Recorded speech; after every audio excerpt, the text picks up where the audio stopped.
Υπάρχουν διάφοροι τρόποι να πεις ένα τραγούδι. Μπορείς είτε να το ερμηνεύσεις είτε να το περάσεις με το σώμα σου.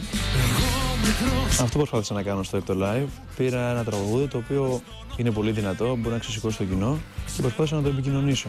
Έπαιξα με το κοινό, είχε απήχηση και το ευχαριστήθηκα. Ήταν ροκιά. Βγαίνω στον δρόμο ορκισμένος να δω στα παλάτια του ήλιου να μπορέσω να πω. Θυμάμαι ότι για πρώτη φορά το κοινό το έζησε τόσο πολύ, πήρε τόσο θερμά από την εμφάνισή μου. Θυμάμαι εικόνες, πρόσωπα να φωνάζουν δυνατά τους στίχους. Ο βασιλιάς της σκόνης. Θα περάσουν τα χρόνια, θα γυρίσει ο τροχός. Όλα θα είναι σαν πρώτα, όλα θα είναι αλλιώς. Θα σε ψάχνω στους δρόμους που γυρνούσες μαζί. Θα έχεις γίνει σκιά, θα έχουν όλα καθεί. Ένα βράδυ θα φέγει το φεγγάρι τρελό. Θα βρωθείς σκιά και ένα δρόμο στενό. Τα ταξίδια, οι φίλοι, οι αγκαλιές, τα φιλιά. Σε ένα κόσμο θα πω μακριά, μακριά. Για μένα ήταν αδιάφορο. Μια μέτρα εμφάνιση. Δεν κάνει ακριβώς αρνητικά σχόλια, απλά σκέφτεται αν θα μπορούσα να κάνω κάτι στη συνέχεια. Εφόσον αφορά τη συνέχεια αυτό, θα προσπαθήσω να το δείξω μετά το X Factor. Ο βασιλιάς της σκόνης. Η συνάντησή μου με την κυρία Κλικερία ήταν, μπορώ να πω, η πιο συγκινητική στιγμή που ένιωσα. Επειδή την θεωρώ τόσο ασύλληπτη τραγουδίστρια, για μένα είναι κάτι άπιαστο και όταν τη γνώρισα πραγματικά ταράχτηκα.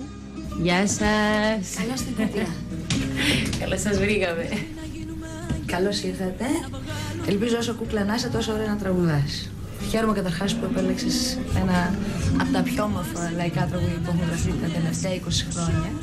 Είναι ένα πολύ όμορφο τραγούδι. Αν το καταλάβεις και το κάνεις δικό σου, θα το πεις πάρα πολύ όμορφο. Δεν χρειάζεται να είσαι ούτε γλυκερή ούτε κανένας άλλος. Να είσαι εσύ. Εγώ αυτό θα προσπαθήσω. Θα βάλω την ψυχή μου και θα εφεδώ. Τίποτα άλλο. Εύχομαι να το πεις τέλεια. Εύχομαι να το πεις καλύτερα και από μένα. Και σου εύχομαι με όλη μου την καρδιά να πας πάρα πολύ μπροστά και ψηλά. Και όπου αγαπάει η καρδιά σου. Καλή τύχη με όλη μου την ψυχή.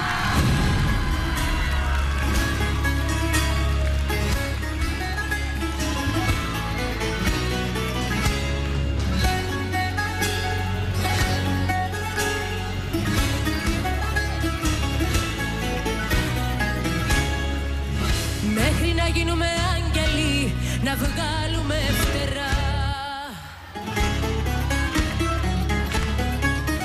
Ας μείνουμε με κρατζουνιές στους ώμους και στην πλάτη. Να μαρτυράνε πως κι δυο πετάξαμε ψηλά.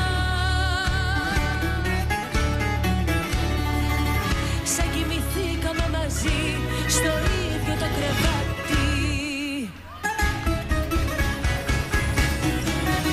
Μέχρι να βρούμε ουρανό σε ένα παράθυρο. Να καίγομαι στο σώμα σου και να φιλώ το στόμα σου. Για μένα εδώ είδα ένα άτομο που καταλαβαίνει τι τραγουδάει, είναι παθιασμένη και αγαπάει και αυτό που τραγουδάει. Αισθάνθηκα ότι γέμισε όλη η σκηνή, ήσουν μετρημένη και πολύ σωστή. Εσύ καταλαβαίνεις ότι μπορείς να γίνεις τεράστια τραγουδίστρια. Ήταν κάτι που μου έδωσε θάρρος και ικανοποίηση και ένιωσα καλά επειδή η αρχηγός της ομάδας μου έκανε καλά που με εμπιστεύτηκε εξ αρχής και ότι η γνώμη της για μένα αντί να μειώνεται μεγαλώνει όσο πάει παραπέρα το παιχνίδι.